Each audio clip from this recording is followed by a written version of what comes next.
All right, turning to Kentucky football, the program dodged a huge bullet by keeping prized assistant Vince Marrow from leaving for another job. From last Wednesday morning through Friday night, the Big Blue Nation awaited the associate head coach and recruiting coordinator's decision on his future. On one hand, Marrow was being heavily recruited by newly hired Michigan State head coach and longtime friend Mel Tucker, potentially earning a massive pay raise in the process. But Kentucky countered with a pay bump in Lexington and the opportunity to see the fruits of his labor blossom in the form of a potential trip to Atlanta for the SEC championship was what, in the end, Marrow said why he chose to stay Big Blue. I love Mark, but, we still in a business, and did our friendship play a big part in this? Yes, it did. Because anywhere else, for what Michigan State offered, I think probably would have, a lot of other coaches would have took it. But with my relationship with him, and like I say again, this is not a sale pitch, my relationship with the community really, really played a part in this, and administration. I say, well, I don't really know the unknown up there, but I know what we have here, and I didn't want to leave it. Marrow will now make $900,000 a year through the 2022 season. And Adam, as far as I'm concerned, they could have paid him even more than that. Every penny. Yeah. Huge. Thank you, Lord. Because and this is the clearest sign, in my view, to the degree to which our football program has arrived, even more so than keeping Coach Stoops from going to Florida State.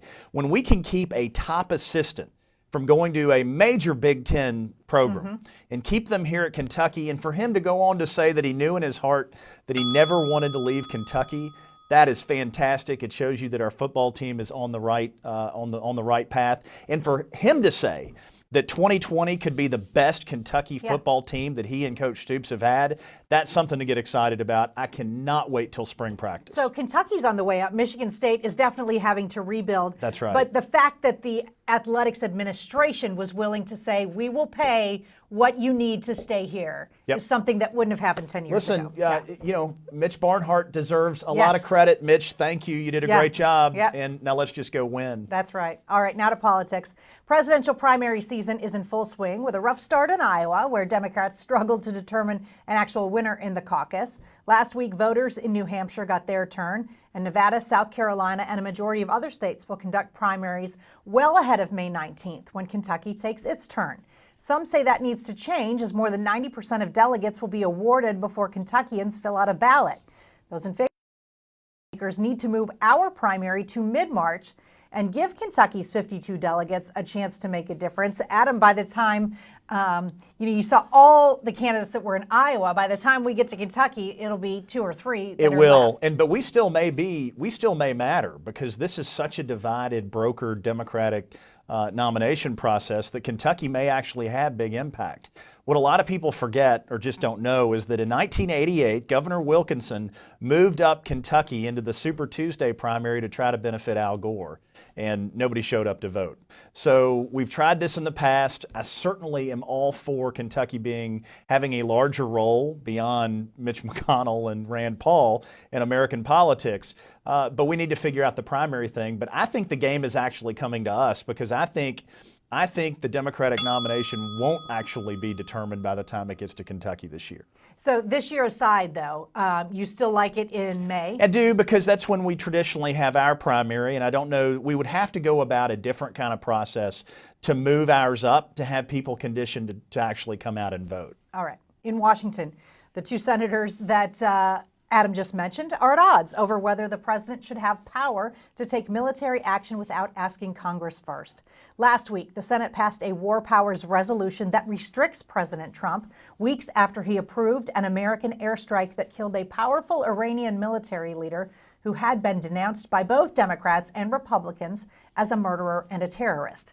Majority Leader Mitch McConnell voted against the resolution, but Rand Paul and several other members of the chamber's GOP majority voted in favor. In our republic, if we are going to go to war, the Constitution says you must come to Congress, not for consultation, but for permission. Today's vote is not a vote for or against the current president. Today's vote is for or against the Constitution. This discreet and limited exercise of American power pales into the ways in which past presidents of both parties have routinely used presidential authorities to utilize our military might without prior consent of Congress. President Clinton in Kosovo, President Obama in Libya, and so on. So what I will say, Adam, is Rand Paul has always been that guy. So he's steadfast in his beliefs. That's there. absolutely right. This is a genuine disagreement between our two senators. As you've seen, Senator McConnell largely believes in a strong executive. It has been the hallmark of his career, the way that he has operated through impeachment hand in glove with this White House. Rand Paul has always been a guy who believes in a strong, independent level of congressional oversight. And, you know, we're all glad Soleimani is no longer on the scene plotting attacks and terror in the Middle East. But this is about whether the legislative branch ought to have oversight, frankly, oversight that's required in the Constitution when a president chooses to act internationally. And these two fellas, I think, have profound disagreements on this, and to credit to both of them that they articulated it. Yep. All right. Now in Hey Kentucky, in case you missed it, a review of recent headlines. Louisville is mourning the loss of a firefighter and 3 other people in a Missouri crash. 2 mothers, Leslie Prather and Carrie McCaw, and their 12-year-old daughters, Ryan and Casey, were on their way to a volleyball tournament when it happened on Friday outside St. Louis. Meanwhile, the appointments to UK's Board of Trustees by former Governor Matt Bevin will not be confirmed. Senate President Robert Stiver says Bevin violated a law that says the appointments have to be politically balanced.